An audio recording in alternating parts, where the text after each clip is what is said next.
மதிய சாப்பாடுப்பா.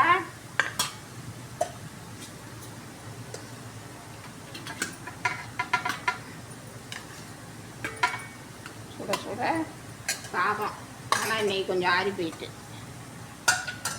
அப்புறம் முட்டைக்கோசு பைத்தம்பருப்பு போட்டு கூட்டு மாதிரி சாப்பாட்டுக்கு போட்டு சாப்பிட்ற மாதிரி வச்சுருக்கோம்ப்பா.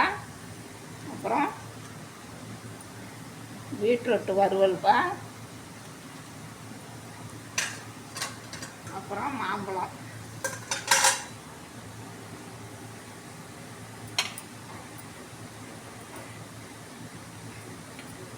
மாம்பழம் வச்சுருக்கோம்ப்பா. அப்புறம் தயிர். இன்றைக்கி பௌர்ணமி பூஜைப்பா.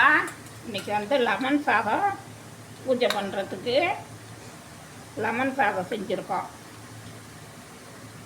அதுக்கப்புறம் தயிர் சாதம் செஞ்சுருக்கோம்ப்பா. தனியாக அது வீடியோ போட்டிருக்கேன் பாருங்கள், சப்ஸ்கிரைப் பண்ணிவிட்டு பாருங்கள். இதான் இன்றைய சமையல். வாங்க எல்லோரும் சாப்பிட வாங்க. பிரசாதமும் இருக்குது, எல்லோரும் சாப்பிட வாங்க. இந்த வீடியோ பிடிச்சிருந்தா லைக் பண்ணுங்கள், ஷேர் பண்ணுங்கள், சப்ஸ்கிரைப் பண்ணுங்கப்பா. தேங்க்யூ.